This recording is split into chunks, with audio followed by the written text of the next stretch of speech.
Sometimes you need more words. Longer tweets are now live for US at Twitter Blue subscribers memo. I think it's also funny that DC commented a, na, which I won't read out to you, but you can only imagine if you were on a screen reader and then looking through the whole thread, how entertaining that might have been. I'm going to pass over to Lisa now. Thank you very much, Quarina. That really hurt my ears, so I'm glad it's stopped. So as part of the survey, you all indicated that you would like some recommendations on where you can start. So the key points are really to back up exactly what Michael and Quarina have been covering throughout the webinar.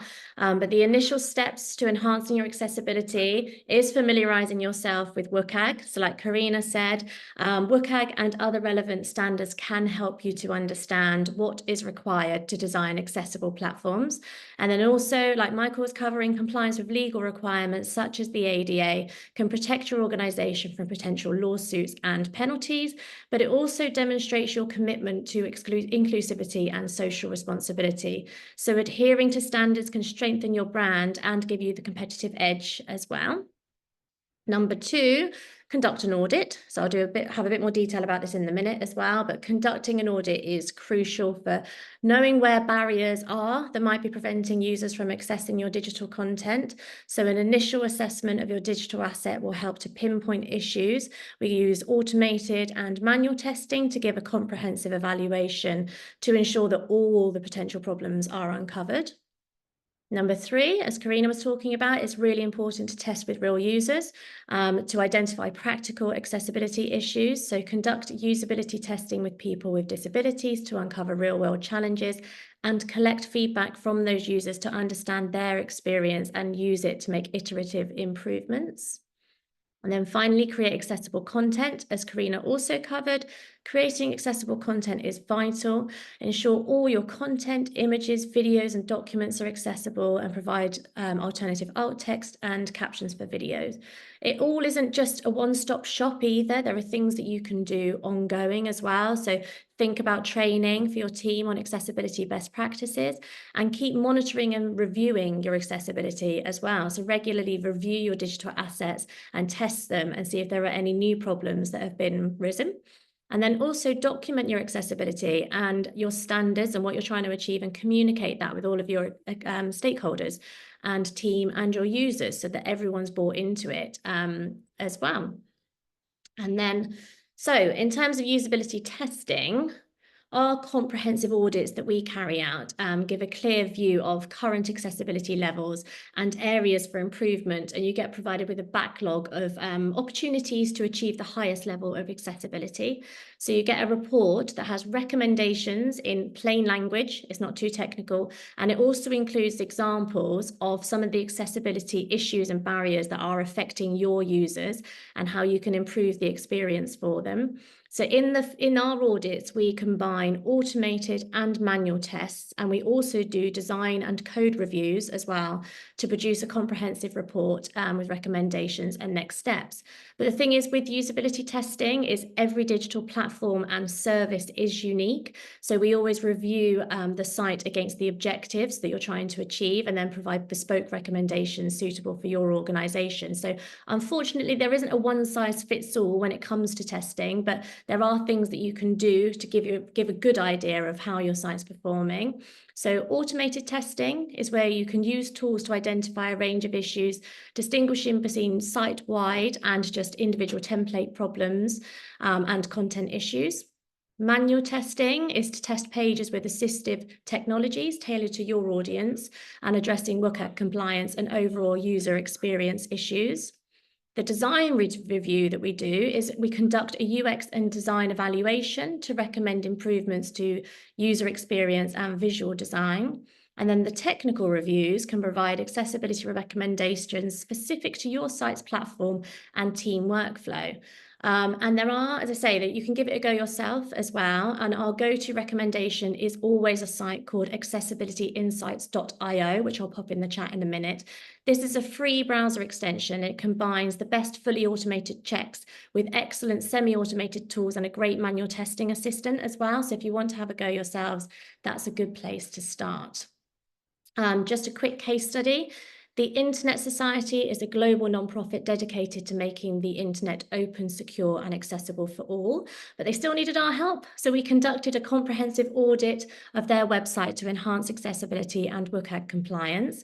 So we used automated and manual testing, and we identified some key issues and provided them with actionable recommendations. And this included improvements to their navigation, content accessibility, and design. And we have helped the Internet and the Society understand accessibility challenges, and they've got a prioritised plan now. So over the past 6 months, they've been working through the backlog and looking at that plan, and they've fixed 60% of technical issues, and then they're continuously reviewing all of their content to make sure that it's as good as it possibly can be. Now, we have a very special offer as well for some of you today. So we're offering a free headline review of your site's homepage, and then we'll report back on the top 5 to 10 biggest challenges for improvement that we spot. So it'll be like an executive summary report. This would provide a top-level guide on where to start and how much there might be to do. So we are offering, because they take a bit of time to do, we're offering 20 of these audits to people that have attended today, and it'll be on a first-come, first-served basis. So when I send the follow-up email tomorrow, which will include a link to the recording and our deck, I'll also ask if you would like to take advantage of this, and then you reply to the email, and then we can get you booked in. All I would need to know is the site that you want us to review the homepage of, and we can take it from there. But that is it from us, but we do have some questions, which is always marvelous. And we have Thibaut on the call now as well. Hello, Thibaut. So we'll have the question from Robin first, which is a 2-part question. So the nonprofit that they work for recently had an accessibility advocate tell them that their web reader is not accessible for vision impaired people. The population they serve have spinal cord injuries and diseases such as MS and ALS. And they had a focus group of members and had them review the website, and they found it to be usable for their specific needs.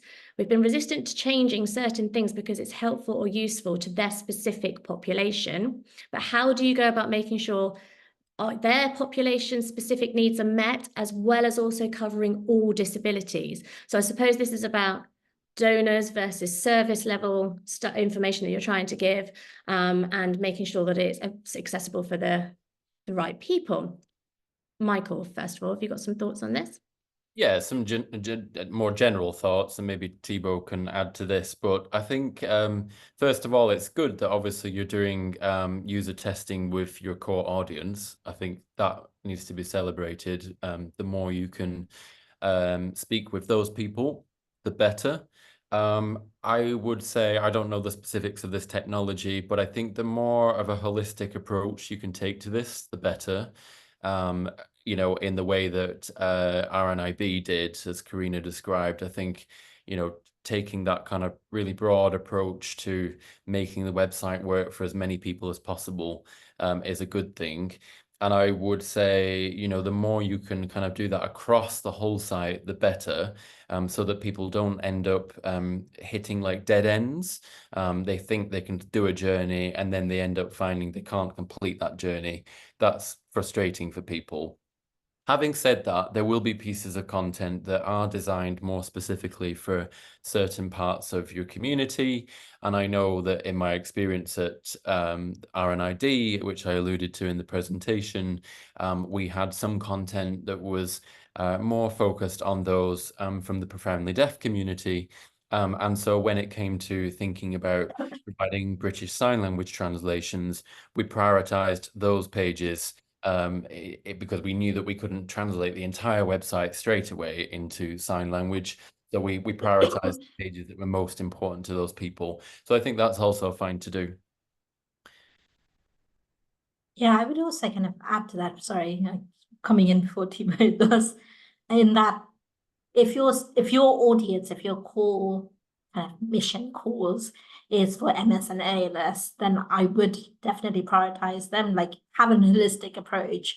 But if it comes to a clash between, something is serving the MS and ALS members and customers over something that doesn't necessarily, like if there's a clash or a conflict, I would always go with the mission cause in terms of who your customer base is, because that's who's gonna, that it has to be a priority. That's not to say kind of don't think of accessibility as a whole, because the whole website or the whole webinar would be a lie.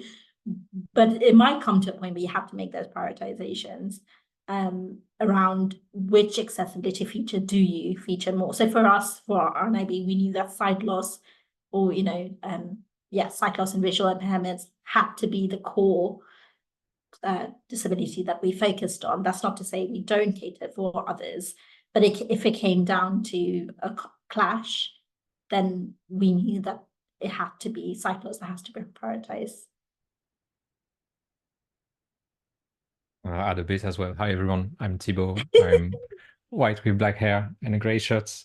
Just super quickly, I guess the one thing I would add is providing options when this happens. So we talked earlier about having a dark theme for websites. That's quite a clear-cut way to cater to people with different needs. And similarly with color schemes for interactive charts, it's quite common for there to be a mode that's specific for people with the color blindness and for others. And yeah, I guess we're lucky with web technologies that it's not double, triple, and so on, not double the work to create those variations. So I'll try to do that.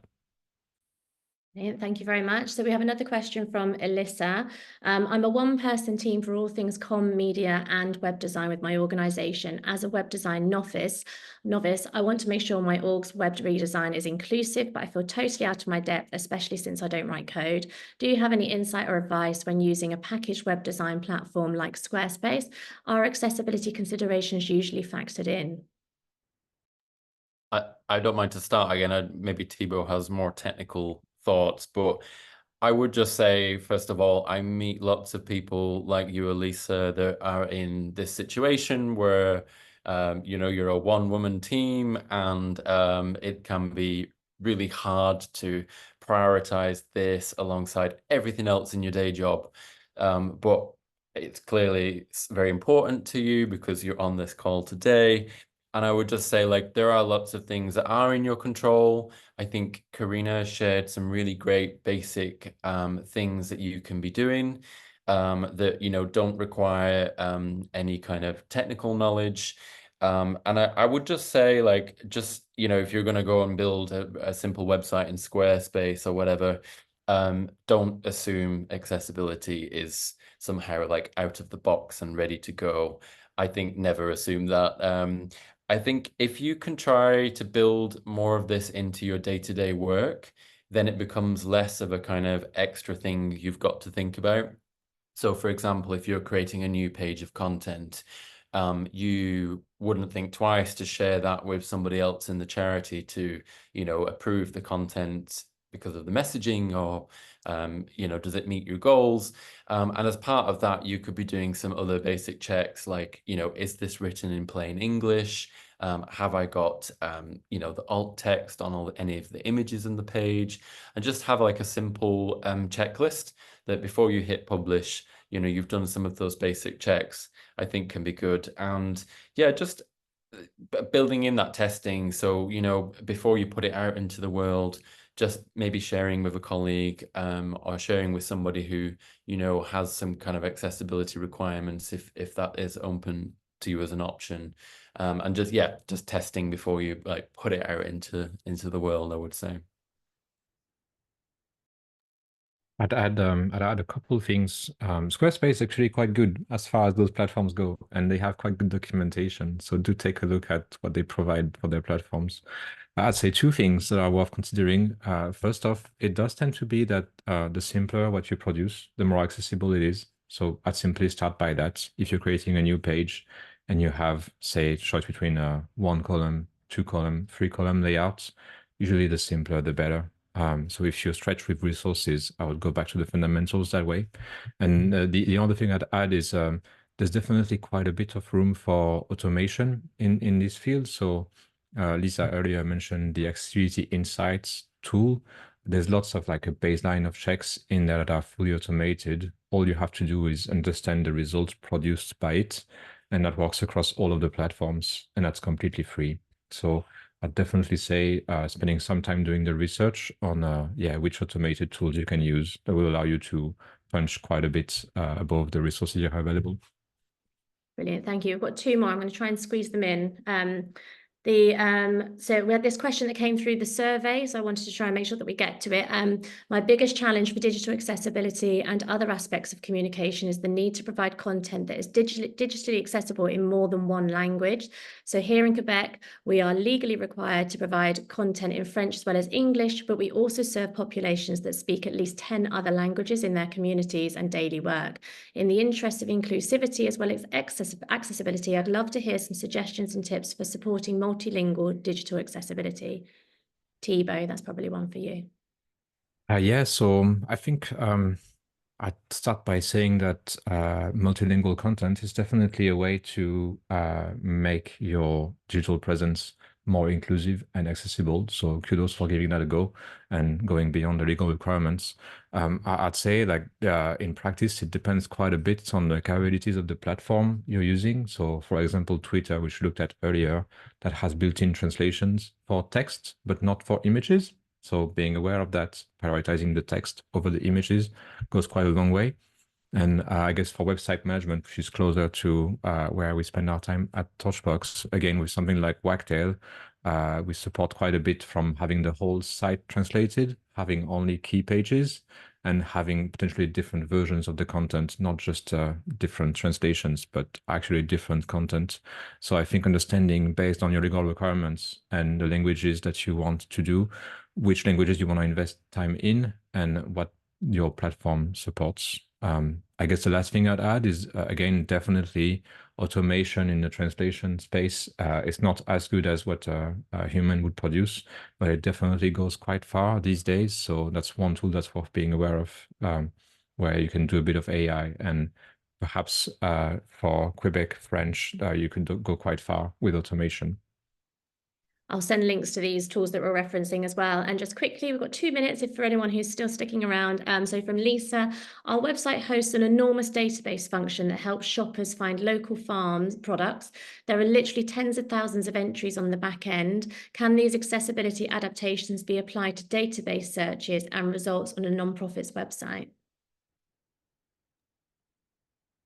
To me, it's a clear yes. The details of that answer always depend on exactly where the tech is at this point in time for a bespoke platform like this. So in particular, when I think of product listings, I think of the importance of having good alt text for them that actually conveys what the product is for those users. So I would start with something like this. Okay, what capability does the database have at this point in time to do this, and try to leverage these. Brilliant. And on that note, I think it is time for everyone to leave. So thank you everyone for coming. Thank you very much to our speakers, Michael, Quarina, and Thibaut, for jumping in at the end to help us with the questions as well. I'm very glad you were here. So hopefully we will see you again. Heather, thank you for allowing us to use your platform as well to invite everyone to this webinar, and hopefully we'll be able to host another one soon. Thank you, everybody. Thank you. See you.